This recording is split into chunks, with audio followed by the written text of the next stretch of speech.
మరొక్కసారి జవహర్ విప్లవ్ జ్యోతి అల్లూరి సీతారామరాజు.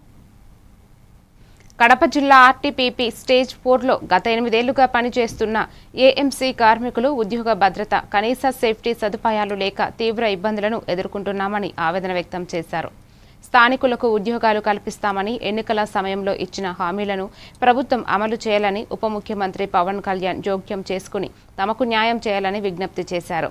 నెల రోజుల్లో ఉద్యోగ భద్రత, సేఫ్టీ అంశాలపై స్పష్టత ఇవ్వకపోతే ఆందోళన కార్యక్రమాలు చేపడతామని కార్మికులు హెచ్చరించారు. గ్యాస్ ప్లాంట్ లో గడ్డి కోసే పవన్ కళ్యాణ్ గారికి, నారా లోకేష్ గారికి తెలియజేయడం ఏమనగా, అయ్యా మేము ఈ ఆర్టీపీపీ 600 మెగావాట్లలో 7-8 సంవత్సరాలుగా కోల్ శాంపిల్ నుంచి కోల్ క్లీనింగ్, సూట్ జాములు, లైటింగ్, బూడిద యాస్ ప్లాంట్ లో గడ్డి కోసే విభాగాలలో మేము 200 మంది దాకా పనిచేస్తా ఉన్నాము. మా విజ్ఞప్తి ఏంటంటే, మేము 7-8 సంవత్సరాల నుంచి చాలని జీతాలతో 8,000 నుంచి 10,000 రూపాయల జీతాలతో, అతి తక్కువ జీతాలతో పనిచేస్తా ఉన్నాము. మాకంటూ ఒక జీవో లేదు. మేము చాలా చిన్న కుటుంబాల నుంచి వచ్చిన వాళ్ళము. ఈ కలమల గ్రామస్తులమే.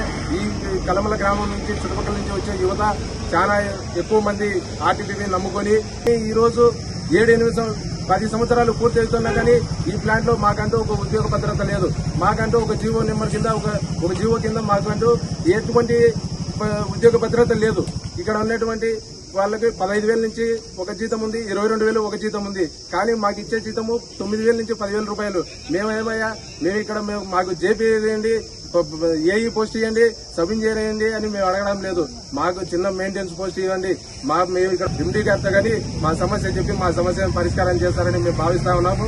ఇక్కడ ఉన్నటువంటి కలమల నిరుద్యోగులు చాలా మటుకు చిన్న కుటుంబాల నుంచి వచ్చిన వాళ్ళము, ఎస్సీ, ఎస్టీ, బీసీ కులాలకు చెందిన వాళ్ళము. మాకేమి 10 ఎకరాలు 20 ఎకరాలు భూములు లేవు. మా తల్లిదండ్రులు ఏమి ఉద్యోగస్తులు, ఏఈలు, ఎంప్లాయీలు కాదు. మా తల్లిదండ్రులంతా గని పని చేసుకునే వాళ్ళు, రైతు కుటుంబీకులు, కష్టం చేసుకునే వాళ్ళు, డైలీ కూలి పనికి పోయేటోళ్ళు. మేము చిన్న చుట్టూ చదువుకొని వచ్చినాం. మేము మనలో భాగమయ్యాం.